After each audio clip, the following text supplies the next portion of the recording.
Saya masuk Islam karena saya tertarik gitu dengan manfaat gerakan sholat dari sisi medis, karena latar belakang saya tadi dokter gigi ya. Dulu awalnya saya itu tertarik dengan Islam tuh waktu masa pandemi. Jadi waktu kita mulai digerakkan pakai masker gitu, rajin cuci tangan gitu ya, terus nggak boleh berjabat tangan. Nah itu awal mulanya saya tertarik dengan Islam. Di situ saya cari-cari tahu apa sih manfaat wudhu, manfaatan gerakan sholat, tapi secara medis, bukan fadilahnya, keutamaannya itu bukan gitu.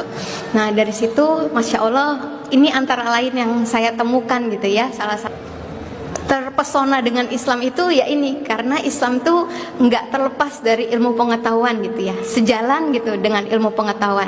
Anak-anak juga pintu masuknya mereka dapat hidayah justru tertarik karena Islam bisa inline, sejalan sama ilmu pengetahuan gitu. Berbangga sebagai umat muslim karena bapak kedokteran modern ya, Ibnu Sina itu Islam. Kemudian juga bapak ilmu bedah ya, ilmu bedah itu dunia itu juga Islam ya.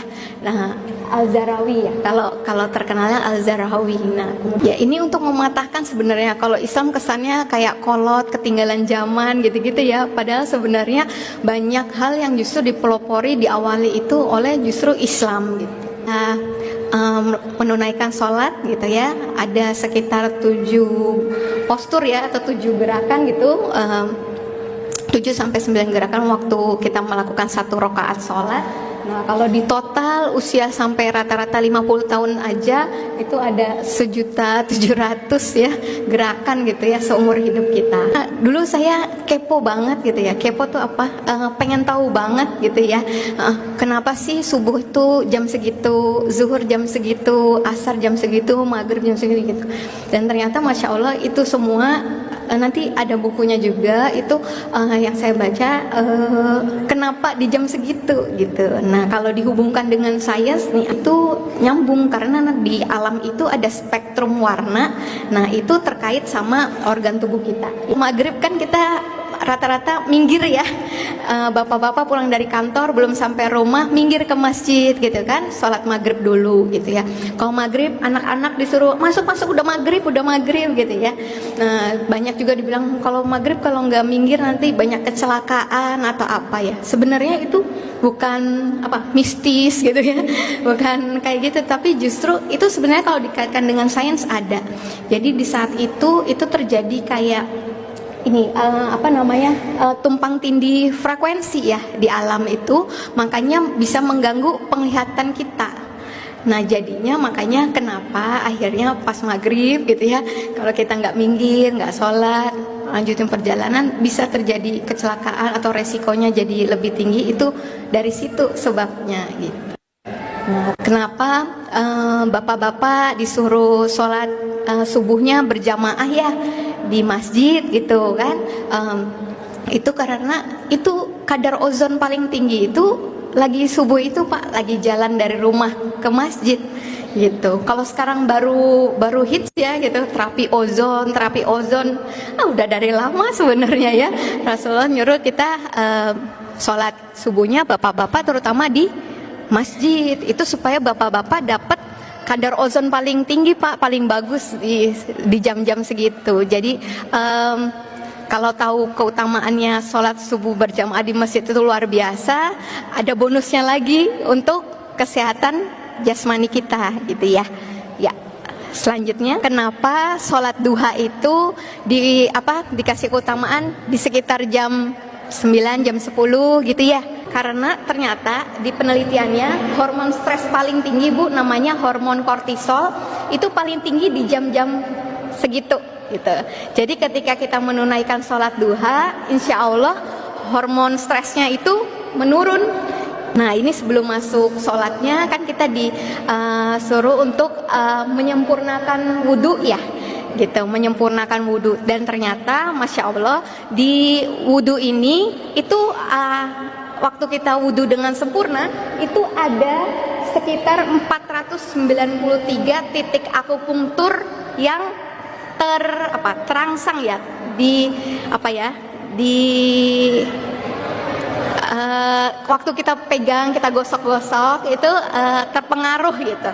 Itu ada 490 titik akupunktur. Ada yang contohnya di wajah kita itu ada 84 titik. Kemudian tadi sebelumnya sedikit ya, di tangan 95 titik, di kepala 64 titik, di telinga 125 titik, di kaki ada 125 titik juga. Jadi Masya Allah ya, kalau bisa diusahakan untuk berwudu dengan sempurna.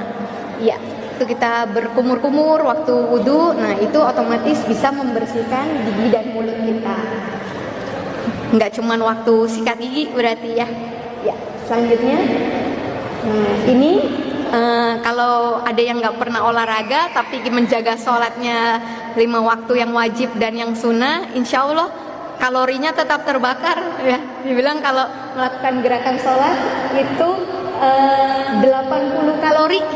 Nah ini ada penelitiannya waktu itu dibandingkan antara bapak-bapak yang nggak pernah sholat sama yang sholat dan sama-sama nggak melakukan olahraga, tapi ada kalori yang terbakarnya sebanyak 80 kalori ya. Nah, ini waktu lagi sholat itu banyak ya sendi-sendi kita yang ikut bergerak ya. Nah ini juga kalau dilihat ada hubungannya juga. Kita gerakan sholat di sini dan waktu kita tawaf ya di Ka'bah, keliling Ka'bah itu sama, semuanya itu 360 derajat. Kalau dihitung setiap sudut gerakannya itu totalnya juga tetap 360 derajat. Ya. Ini kenapa kita kalau arah pandangan mata kalau lagi sholat ya harus ke tempat sujud, betul? Ya harus pandangan tempat sujud, fokus ya ke tempat sujud, nggak lihat kiri kanan. Itu ternyata ngaruh juga Bapak Ibu untuk kontraksi otot mata. Termasuk waktu kita, jadi waktu ruku kan agak dekat ya dengan tempat sujud, kemudian waktu sujud malah nempel banget ya. Nah itu kita dianjurkan untuk buka mata ya, nggak merem kan. Nah, kenapa nggak tutup mata? Karena tadi buat latihan kontraksi otot mata. Jadi dari agak jauh waktu berdiri, terus ruku lebih dekat, kemudian sujud dekat banget gitu ya, sama tempat sujud. Nah itu ya. Jadi banyak hadis juga ya kalau kita sakit, Rasulullah pernah ada sahabat sakit disuruh Rasulullah untuk sholatlah gitu ya. Jadi sholat itu bisa juga sebagai obat gitu ya. Waktu kita sakit bukan justru excuse untuk nggak usah sholat deh, Allah tahu deh kalau kita lagi sakit, justru kita sholat. Bahkan kalaupun nggak bisa digerakkan kedip mata pun bisa ya, karena Islam itu memudahkan gitu. Nah ini mulai masuk dari setiap gerakan sholatnya gitu ya. Saya nggak masuk ke fikih sholatnya ya, karena nggak kompeten gitu ya di fikih sholat ini. Jadi mungkin sedikit sharingnya justru di manfaat secara medisnya. Ya lanjut.